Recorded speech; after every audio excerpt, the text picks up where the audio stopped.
Good morning. आज है 10 जून और हम लोग क्लास 9 का स्टडी कर रहे हैं। हम लोग ज्योग्राफी का चैप्टर 2 पढ़ रहे थे और वो क्या चीज़ था? Physical features of India. इसमें हमें नदी, पहाड़, साथ में क्या कि प्लेट्यू, उसके अलावा डेजर्ट, आइलैंड, इन सब के बारे में पढ़ना। भारत के पास जितना भी फिजिकल स्ट्रक्चर ऊपरी सतह से जो कुछ भी है उन सब के बारे में पढ़ना। कल हमने यहाँ पे देखा था टेक्टोनिक प्लेट या अर्थ का फॉर्मेशन भी हमने देखा था, कैसे अर्थ पे लैंड वगैरह फॉर्म हुआ, और उसके अलावा हमने फोल्डिंग, फॉल्टिंग और वॉल्केनिक एक्टिविटी भी देखा। ये पूरा का पूरा पार्ट हमने सीन किया। तो फोल्डिंग, फॉल्टिंग और वॉल्केनिक एक्टिविटीज वगैरह, तो जैसे जैसे 3 तरीके से मूवमेंट था प्लेट का। हमने 3 पढ़ा था, एक कन्वर्जेंट, दूसरा डाइवर्जेंट और तीसरा ट्रांसफॉर्म। कन्वर्जेंट मूवमेंट से आपको पता है कि फोल्डिंग होता था, डाइवर्जेंट से फॉल्टिंग होता था, और वॉल्केनिक एक्टिविटी किसी से भी जब भी अंदर इंटेंस हीट और प्रेशर हो जाए, ज़्यादा गर्मी और प्रेशर, तो कहीं भी फूट के माउंटेन के द्वारा ही, कभी भी वॉल्केनो नॉर्मल जमीन के पास से नहीं आया, वो हमेशा माउंटेन से फूटता है। तुम सुनते हुए कि माउंट एटना इन इटली, ये सब एग्जाम्पल है। माउंट किलिमांजारो इन साउथ, ये अफ्रीका। तो हम लोग देखते हैं इसके आगे। Broadly this plate movements are classified into 3 types, ठीक है। While some plates come towards each other and form convergent boundary, कुछ प्लेट जो नजदीक आते हैं तो उसको हम लोग क्या बोलते हैं? Convergent. Some plates move away from each other and form divergent boundary. In the event of 2 plates coming together, they may either collide or crumble. हो सकता है वो टकरा जाए और crumble टूट जाए, और one may slide under the other. हो सकता है एक दूसरे के नीचे चले जाए जब। At times they also move horizontally past each other and form transform boundary. तुमने देखा ना, अगर प्लेट है, एक कोई हैवी प्लेट है, तो अगर दोनों करीब आएगा तो हैवी वाला क्या होगा? लो वाले के ऊपर आ जाएगा, तो ये दब जाएगा, हो सकता है टूट जाए। तो वैसे ही तुमको पता ही है, पहले कितना प्लेट था? एक प्लेट। क्या नाम था? फिर कितने पार्ट में टूटा? कौन कौन सा? फिर अंगारा कितने पार्ट में टूटा? और कौन सा? पैसिफिक, यूरेशियन और नॉर्थ अमेरिका। अंटार्कटिका, ये जो साउथ का गोंडवाना कितने पार्ट में टूटा? कौन कौन सा? और अंटार्कटिका। अब तुम जानते हो कि वो प्लेट से भी छोटा माइनर प्लेट हो गया, जैसे एग्जांपल अरबियन प्लेट, ठीक है। कुछ और भी माइनर प्लेट्स बनने लगे। The movement of this plates have changed the position and size of the continents over million of year. ये जो प्लेट का मूवमेंट है, इससे साइज और पोजीशन चेंज होता है। जैसे आपने देखा कि इंडिया और ऑस्ट्रेलिया पहले क्या चीज़ था? एक दूसरे से जॉइंट था, लेकिन अभी के समय में देखिए दोनों के बीच में क्या चीज़ है? बहुत ज़्यादा गैप है। Such movements have also influenced the evolution at the present landform of features of India. ऐसे ही मूवमेंट की वजह से अभी जो भारत का भूभाग है ये भी प्रभावित हुआ।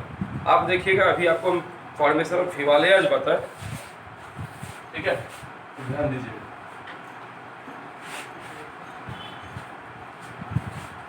Formation of Himalaya.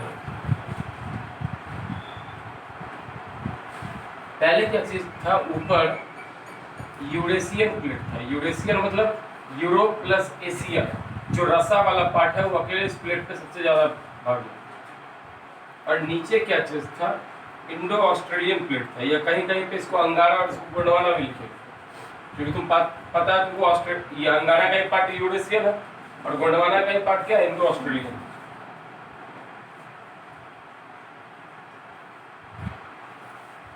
बीच में क्या चीज था? जहाँ हिमालय है, जहाँ सिर्फ हिमालय नहीं, हिमालय है, पामीर प्लेट्यू है, हिंदुकुश माउंटेन है, ये सब का सब जो पार्ट था, कैलाश, कामेर, काराकोरम, ये सब जो पार्ट था, यहाँ पे एक बड़ा सा सागर था, नाम था थेसिस। बड़ा सा सागर था, नाम क्या चीज था? थेसिस, ठीक है। अब हुआ क्या? जब दोनों प्लेट के बीच में कन्वर्जेंट मूवमेंट हुआ, कन्वर्जेंट मतलब दूर जाएगा, कन्वर्जेंट मूवमेंट हुआ, ये इसके तरफ और ये इसके तरफ प्लेट आना चाहिए। तो इसकी वजह से क्या हुआ कि थेसिस सी जो इसके अंदर वाटर और साथ में जो मिट्टी वगैरह था वो सबका सब एक्सप्लोर। तुम खुद देखो, सडनली ऐसे मूवमेंट करोगे तो वाटर स्प्लेश होगा, ऊपर फैलेगा। सेम वैसे थेसिस से था, प्लेट का मूवमेंट हुआ, धीरे धीरे इसका वाटर कहाँ आ गया, ऊपर आ गया। जो इसका वाटर था वही स्नो बन गया, बर्फ बन गया, और जो इसके अंदर मिट्टी जमा था वो पहले पहाड़। तो तुमको पता है अगर हम ऐसे करेंगे तो पानी ज़्यादा डूब जाएगा, तो पानी हायर एल्टीट्यूड पे गया, जो मिट्टी था पहले वो पोजीशन ले लिया माउंटेन जैसा, और फिर वो इसी के ऊपर गिर गया, तो सबका सब कैसा माउंटेन बन गया, स्नो बेल्ट माउंटेन रहेगा। हिमालय पहले हिमालय नहीं था, पहले वहाँ क्या था, थेसिस। ऊपर में एक प्लेट था, नाम क्या था, यूरेशियम, या आप उसको अंगारा भी बोल सकते हो, कोई अंगारा लिखा दिक्कत नहीं, अंगारा का ये पार्ट था, और नीचे एक प्लेट था इंडो ऑस्ट्रेलियन, गोंडवाना का पार्ट। दोनों के बीच में क्या हुआ, कन्वर्जेंट मूवमेंट। कन्वर्जेंट मूवमेंट हुआ, दोनों करीब आता है कि दूर जाता है, करीब आया तो तुमको पता फोल्डिंग होगा। और ये थेसिस सी का सारा क्या हुआ, स्प्लैश करके ऊपर बना। इसमें हिमालयस था, पामीर प्लेट्यू था, काराकोरम रेंज था, हिंदुकुश रेंज था, सबका सब एरिया ये पहाड़ बना। अब ये बीच में है ही नहीं, ये और करीब आ गया। अब ऐसा है कि इंडो ऑस्ट्रेलियन प्लेट जो है हर साल ये नॉर्थ साइड 6 सेंटीमीटर जा रहा है। हर साल 6 सेंटीमीटर हम लोग नेपाल की तरफ नॉर्थ में जाते हैं। और ये तुम जान लो, जहाँ पे प्लेट का बाउंड्री होता है वहीं सबसे ज़्यादा भूकंप आता है। तो तुम जानते भी हो नेपाल में बहुत भूकंप आता है। 2015 में जो तुमको याद है अच्छे से, झटका लगा, स्कूल जहाँ भी पढ़ रहे थे, वो भूकंप नेपाल में ही आया था। और नेपाल अभी कहाँ बसा है, थेसिस सी के ऊपर। जम्मू कश्मीर कहाँ बसा है, थेसिस सी के ऊपर। ये सब जो पार्ट है आपका, ये कुछ चाइना, तिब्बत, कुछ हमारा, ये सब थेसिस सी के कहाँ है, ऊपर। ये था हिमालयाज का फॉर्मेशन। और तुमको पता है जब दो प्लेट करीब आएगा तो इससे फोल्डिंग होता है, इसलिए हिमालयाज को हम लोग यंग फोल्ड माउंटेन बोलते हैं। हिमालय को क्या बोलते हैं, यंग फोल्डिंग। यंग इसलिए क्योंकि जवान नया बना है, सबसे नया पहाड़ है दुनिया का। फोल्डिंग हुआ, दो करीब आया तो इससे क्या हुआ, हिल्स वैलीज बना। फोल्ड जानते हो ना, दूर जाने से था, और फोल्ड क्या था, करीब आने। तो यहाँ दोनों प्लेट नजदीक आया था कि दूर गया था, नजदीक आया। तो यंग फोल्ड माउंटेन, और हर साल 6 सेंटीमीटर इंडो ऑस्ट्रेलियन प्लेट आगे मूव कर रहा है। और इसी सब मूवमेंट की वजह से इंडिया और ऑस्ट्रेलिया अलग है। ठीक है, तो पहले आप इतना नोट डाउन कीजिए। चलिए थोड़ा सा थेसिस का स्पेलिंग क्या करना था, आपको सही करना था, कारण हर बुक में अलग अलग दिया हुआ है। ऐसा नहीं कि मेरा फॉल्ट है और ये वाला सही है, एनसीईआरटी में ये दिया इसलिए आप ये। तो फॉर्मेशन ऑफ हिमालय हो जाएगा, ये आपको कल लिख के लाना है, ये आपको लिखना है जो भी वीडियो देख रहे हैं, डायरेक्टली कैसे कैसे फॉर्म हुआ तो लिखोगे वैसे। In the starting period there were 2 major plates that were Eurasian plate in the north and Indo-Australian plate in the south. There lies a large sea which was known as Thessis Sea. But when there was a movement between both the plates, it was a convergent movement, and hence the land between these plates was uplifted. Uplifted मतलब क्या होता है, height पे चला। And this uplifted land is now known as Himalayas, Hindu Kush, Karakoram, Tibet, Plateau या पामीर का plateau etcetera. Continuously the Indo Australian plate is moving 6 centimetre north in every year, लिखा जाएगा। ठीक, तो इसके आगे चलिए देखिए फिर उसी में NCERT. The movement of this plates have changed the position and size of continent over million of years. Such movement have also influenced the evolution of present landform feature of India. इसी movement पे हिमालय बना, वरना आज वहाँ पे क्या आता, सागर रहता। Do you know most volcanoes and earthquake in the world are located at the plate margin? ये मैंने आपको बताया। अधिकतर भूकंप कहाँ आता है, जहाँ पे प्लेट का क्या होता है, बाउंड्री होता है, वही प्लेट मार्जिन बोला। मार्जिन मतलब बीच में जो एक्स्ट्रा स्पेस होता है। हर भूकंप, सबसे ज़्यादा जो भूकंप आता है वो आता है अर्थक्वेक या वॉल्केनो, वो आता है पैसिफिक ओशन में, जापान के आगे, क्योंकि वहाँ पे क्या है, पैसिफिक प्लेट और यूरेशियन प्लेट का बाउंड्री है। इसलिए इस प्लेस पे बहुत भयंकर भूकंप आता है और अर्थ को ये वॉल्केनो भी। और उस प्लेस का नेम लोगों ने दिया rings of fire. Rings of fire, Hollywood का तो खैर फिल्म भी है रिंग्स ऑफ फायर। तो रिंग्स ऑफ फायर नेम से उस प्लेस का है, बिकॉज वहाँ से हमेशा क्या निकलते रहता है, फायर, कंटिन्यू चेन टाइप का पूरा बना। देख लीजिए आपका जो ये फिगर है इसमें प्लेट आपको दिख रहा है, तो यहाँ आइए जहाँ पे पैसिफिक प्लेट लिखा हुआ है ना, जिस प्लेस पे ऊपर पैसिफिक प्लेट है right side corner Pacific plate है लिखा हुआ, अरे वही है फिगर, वही है जहां वो लिखा हुआ है वहीं जापान है, जहां पी लिखा हुआ जापान का पार्ट है, उसी एरिया को रिंग्स ऑफ फायर है। The oldest landmass the peninsular part was a part of Gondwana land. हमारा जो साउदर्न इंडिया का पार्ट है, नॉर्दर्न इंडिया तुमको पता चला बाबू कि यहाँ से प्लेन एरिया को छोड़ दीजिए, तो जो साउदर्न इंडिया है प्लेट्यू वाला क्षेत्र, ये किसका पार्ट था? इंडो ऑस्ट्रेलियन प्लेट, या उसको हम लोग क्या बोले, गोंडवाना प्लेट का। पहले तो गोंडवाना लैंड ही था ना जी, बाद में उससे 4 प्लेट टूटा। तो ये साउदर्न पूरे वर्ल्ड का सबसे पुराना क्षेत्र पड़ता है, ये कर्नाटका और आंध्रा वाला एरिया, इसको हम लोग बोलते हैं द्रविड़। द्रविड़ मतलब ओल्ड, टू ओल्ड, बहुत पुराना, ठीक है। तो द्रविड़ अगर लोग बोल रहा है इसका मतलब क्या चीज़ है? बहुत पुराना, बहुत ही ज़्यादा ओल्ड, तो ये पड़ता है। The Gondwana land included India, Australia, South Africa, South America and Antarctica as one single landmass। सोचो बाबू गोंडवाना लैंड कहाँ था? इंडिया, ऑस्ट्रेलिया, ये सब एक ही जमीन का टुकड़ा। The convectional current split the crust into number of species। Convectional होता है करंट, करंट क्या होता है? समुद्र का एक लहर। तुमको हम कल बताए थे कि कंटिन्यू अगर एक जगह पे पानी गिरे तो उससे क्या होता है? पत्थर को भी तोड़ देता है। तो वैसे अगर कंटिन्यू एक साइड से हमेशा करंट मतलब धारा बहते रहे तो उससे जो प्लेट है वो प्लेट का ऊपर का जो मार्जिन है वो टूटेगा कि नहीं टूटेगा? नदी में तुम इरोजन देखते हो तो वैसा इरोजन तो हो सकता है मिट्टी और ज़मीन पे, और ऐसा 1 साल का बात नहीं है या 100 साल का बात नहीं, लाखों साल का बात है। हिमालय 1 लाख साल पहले बना, इतना नया है तो 1 लाख साल पहले बना, उससे पहले तो लगता है आदमी भी नहीं होगा, बन गया तभी आदमी सब आया। क्योंकि पूरे वर्ल्ड का उत्पत्ति सबसे पहले ह्यूमन बीइंग का उत्तराखंड का जो ऋषिकेश एरिया है वहीं से लोग जन्म लिए और अलग अलग जगह पे गए थे। उत्तराखंड का जो ऋषिकेश एरिया, नाम सुनो ऋषिकेश, हरिद्वार ऋषिकेश।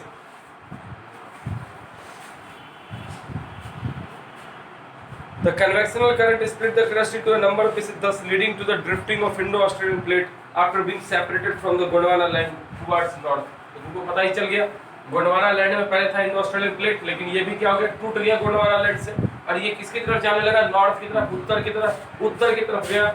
इसीलिए देखिए हम लोग 1 सेंटीमीटर का क्या हुआ था? 6 सेंटीमीटर हर साल कहाँ खिसकता था? नॉर्थ में, है ऐसा ना?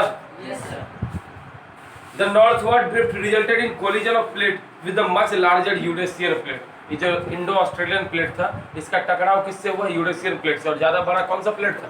यूरेशियन प्लेट था।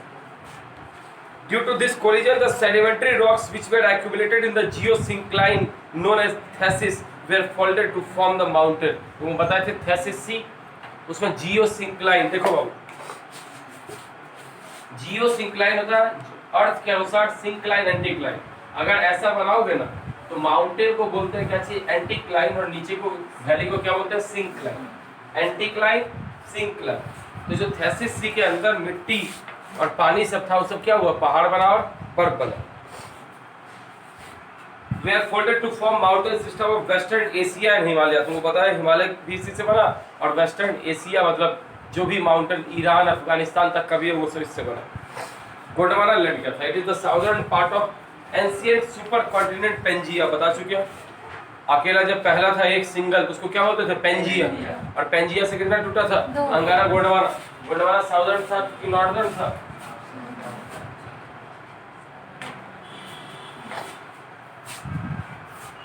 विथ अंगारा इन द नॉर्दर्न पार्ट, ये दोनों टकराया था अंगारा से गोंडवाना।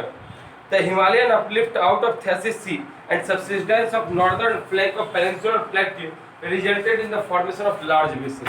अब देखो बाबू, थेसिस सी था, ये कुछ तो पहाड़ बना, और इंडो ऑस्ट्रेलियन प्लेट का हिस्सा कुछ नीचे साउदर्न इंडिया था, ये एरिया खाली बच गया।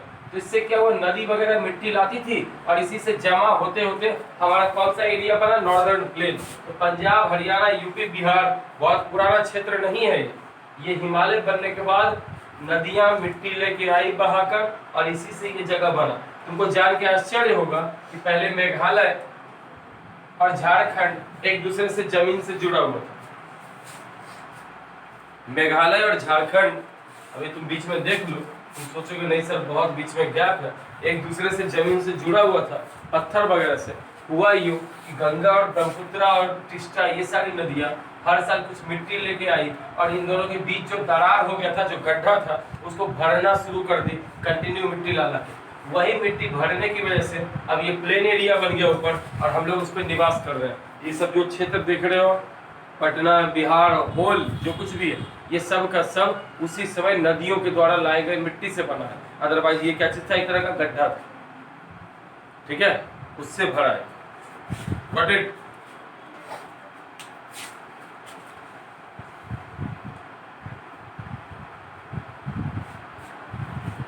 तो फॉर्मेशन ऑफ लार्ज बेसिन, तो गंगा बेसिन बना। बेसिन बोलते हैं नदी के कैचमेंट एरिया, नदी का ट्रिब्यूटरी और नदी जहां तक पानी को प्रवाहित करती है उसको लोग बेसिन बोलते हैं। तो गंगा बेसिन के अंदर हम लोग है, क्योंकि ये जो हमारी क्यूल नदी है, हरवर नदी है, ये सब किसकी सहायक नदी है, गंगा का। तो हम लोग गंगा बेसिन में ही निवास करते हैं। Gradually got filled with the in due course of time this depression, ये जो गड्ढा था, जो नॉर्दर्न प्लेन का गड्ढा था, ग्रेजुअली धीरे धीरे got filled with the deposition of sediments. ये सेडिमेंट मतलब जो सेडिमेंट्री रॉक, जो पत्थर वगैरह को तोड़ के नदी लेकर आई थी, उससे भर गया, flowing from the mountains in the north and the peninsular plateau in the south. उत्तर में पहाड़ों से कुछ भरा, हिमालय से, और पेनिनसुलर प्लेट्यू साउथ में भी तुमको पता है कुछ नदियां, चंबल, बेतवा, केन, सिंध, सोन, ठीक है, कुछ नदी ऐसी है, यही हमारी क्यूल भी निकलती है गिरिडीह में, जाती है इधर। इस सब का सब साउथ इंडिया प्लेट्यू से निकलता है और नॉर्दर्न प्लेन, बिहार, यूपी, इन सब में आके अपना मिट्टी गिरा देता है। इससे भी कुछ कुछ मिट्टी जमा हुआ, नदी तो मिट्टी लेके आएगी ही ना, कहीं से भी करे, नदी का एकदम नेचर है, वो कटाव करेगी, तो कटाव करेगी तो कुछ मिट्टी उसने साउथ इंडिया से लेकर आई और कुछ कहाँ से लेके आई, नॉर्थ वाले पार्ट से। सेंट्रल पार्ट जो तुम बोलते हो प्लेट्यू, पठारी भाग, यहाँ से भी लाई, ऊपर से भी लेके आई। ये पढ़ लो थोड़ा सा, जब और इंडिया का मैप में हम लोग प्लेट्यू पढ़ेंगे ना तो और इजीली क्लियर हो। A flat land of extensive alluvial deposit led to the formation of northern plain of India. Northern plain बना तो इसमें कैसा मिट्टी आ गया, एक तो फ्लैट लैंड, समतल जमीन था, और मिट्टी कौन सा था, तो एलुवियल सॉइल था, बहुत ही फर्टाइल।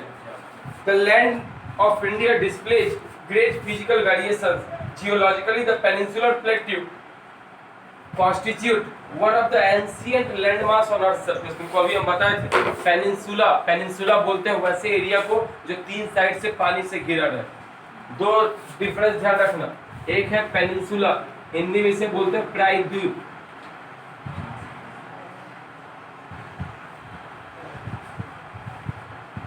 हर्षिकार दीर्घिकार में गड़बड़ हो सकता है, मैं पहले ही बोल रहा हूँ, मुझे हिंदी उतने अच्छे से नहीं है। तुम बोलोगे इंडिया में रह के आपको हिंदी सही से लिखना नहीं आता।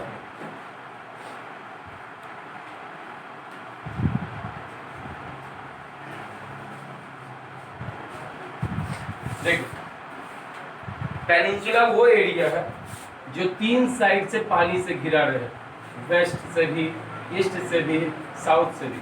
आइलैंड वो एरिया है जो चारों साइड से क्या रहे, पानी से घिरा रहे, उसको हम लोग क्या बोलते हैं, आइलैंड। आप देख लीजिए इंडिया का जो साउदर्न पार्ट है, गुजरात से लेके वेस्ट बंगाल तक, आप देखिए इधर बे ऑफ बंगाल है, नीचे इंडियन ओशन है, इधर अरबियन सी है। ये जो एरिया है इतना सा, ये तीन साइड से पानी से घिरा है या नहीं है, घिरा है जी, Arabian Sea, Indian Ocean, Bay of Bengal. और द्वीप आपको देखना है, अंडमान निकोबार, देखिए चारों तरफ पानी से घिरा हुआ, ठीक है। तो भारत का जो दक्षिणी भाग है, प्रायद्वीपीय भाग, जैसे आपको बोले, आप समझ लीजिएगा गुजरात से या वेस्ट बंगाल तक का एरिया, ये जो एरिया है, ये दुनिया का हम बताए ना कि सबसे पुराने मिट्टी में से एक है, इसको क्या बोलते थे, द्रविड़।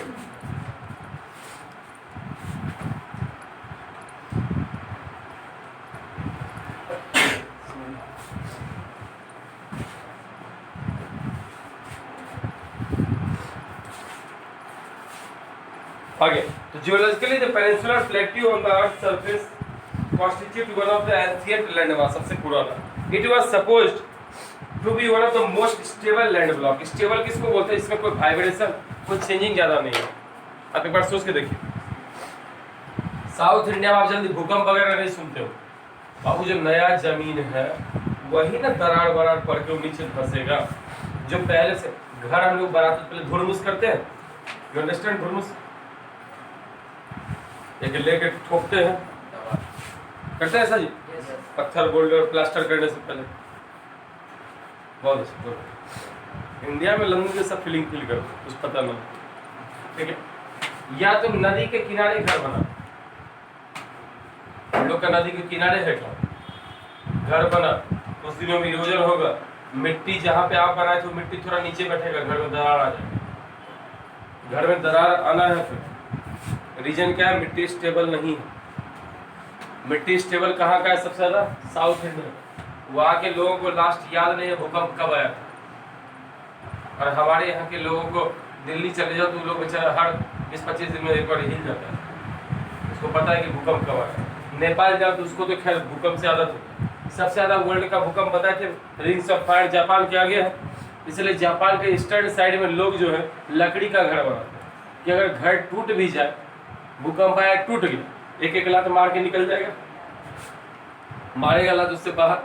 अगर ये बिल्डिंग रहे तब तो जान माल का भारी नुकसान होगा जी, ये गिरेगा तो इसमें एक लात मारने से निकलेगा और पहले इससे तुम बचोगे।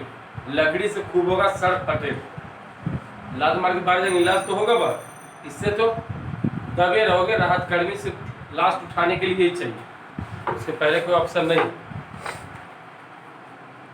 दुनिया का सबसे ज्यादा भूकंप वाला क्षेत्र कौन है, जापान के ईस्टर्न साइड में, और वॉल्केनो का भी, इसको लोग बोलते हैं rings of fire. The Himalayas and the northern plain are the most recent landform। बता रहे हैं हिमालय दुनिया का सबसे नया है, और नॉर्दर्न प्लेन जो हमारा बिहार वगैरह है ये सबसे नई मिट्टी है, इसलिए भूकंप अच्छा खासा आता है। दिल्ली का तो हर दिन तुम न्यूज में सुनते हो, आज दिल्ली पार्टी हिली 3.89 रिश्टर स्केल पे आका गया, होता है सर, कभी 4.3 3. एक महीने में 4-5 बार दिल्ली का देख चुके भूकंप आया। From the viewpoint of geology, Himalayan mountains form an unstable zone। Himalaya unstable है बाबू, क्योंकि ये नया बना है। देखो होता क्या है, पहले इतना जगह है और नीचे क्या है कि इस टाइप का लैंड था, ये दरार था इतना सा। अब होगा क्या, ये जमीन स्टेबल नहीं होगा क्योंकि ये नीचे साइड से कोई सपोर्ट नहीं है। जब ये और नीचे जाएगा तो हो सकता है ये पोर्शन ऐसा बन जाए और ये क्या हो जाए, स्टेबल। अब ये जमीन फिक्स हो गया, इस पे हम कुछ भी करेंगे, ये पहले से एक पत्थर था। तो हिमालय आज क्या नया बना, उसके नीचे वैसा स्टेबिलिटी नहीं। और द्रविड़ का क्षेत्र जो है इतने सालों से है कि हिल डुल के भूकंप से क्या हो गया, परफेक्ट रख लिया। कैसे तो अपने घर में आटा रखना होता होगा डब्बे में, एक बार आप डालते हो फिर उसको थोड़ा हिलाते डुलाते हो, फिर जगह बनता है। वैसे जब जमीन है नया बना तो अगर वो हिलेगा डुलेगा तो गारंटी थोड़ा दबेगा, उसमें स्पेस बनेगा। सेम चीज़ है, इसीलिए हिमालय वाला जो एरिया है वो क्या चीज़ है कि वो न्यू है तो वहाँ पे प्रॉब्लम होता है और वहाँ हर साल भूकंप आता है। अभी वो स्टेबल नहीं है। और साउथ इंडिया का एरिया क्या चीज़ हो गया, स्टेबल हो चुका, वो इतना हिल चुका है पहले से, जब से अर्थ बना तब से जमीन का टुकड़ा वो इतना पहले से हिल चुका है कि अब वो क्या है पूरी तरीके से स्टेबल। इसीलिए प्रियम तुम वहीं जाकर घर बना लो, भूकंप से नहीं मरो। बाढ़ भी वहाँ कम, पानी ही ज़्यादा नहीं है, सुखाड़ से मर जाओ, अकाल से मर जाओ, लेकिन बाढ़ से उधर नहीं मरो। Want to go? कर्नाटक जाना चाहिए, जाइए, वो पता था यही सब गद्दा होता बिहार। अब फिर जब बाहर से भगाएगा, जैसे अभी भगाया लॉकडाउन में, तो झोला पोथा उठा के पैदल आओ। चलो, from the view point of geology Himalayan mountain form an unstable zone. ये तो बताया बाबू, the whole mountain system of Himalaya represents a very youthful topography और जवान टाइप का विथ हाई पीक्स। हिमालय में क्या है, ऊंची चोटी है, तुम्हें पता है दुनिया का सबसे ऊंचा चोटी इसी में समझे है ना, माउंट एवरेस्ट। काराकोरम में वो भी बना है इसी से, थेसिस से, उसमें केटू बर्डविन स्टिल 8611 मीटर।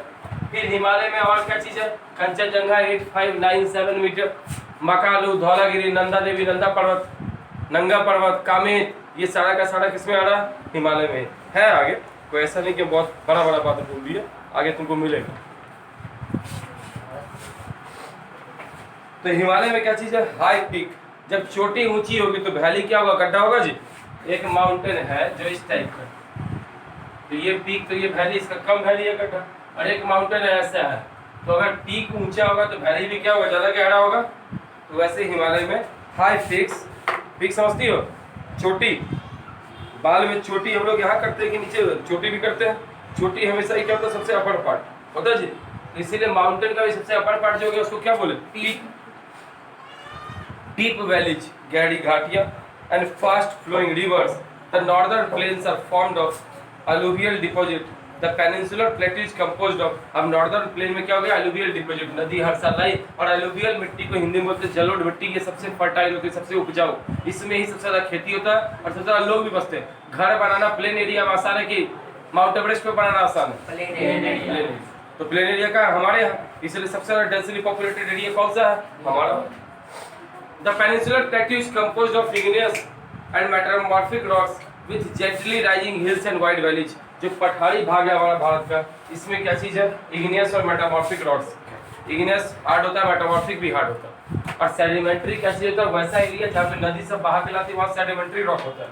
तो हमारे नॉर्दर्न प्लेन में कैसा रॉक होगा, सेडिमेंट्री रॉक। अब आज के लिए इतना ही, तब तक के लिए जय हिंद। कल हम लोग थोड़ा सा इसका और डिटेल पढ़ेंगे, आप घर से लाइन बाय लाइन पढ़ के आइए, कोई डाउट हो तो वो पूछिए।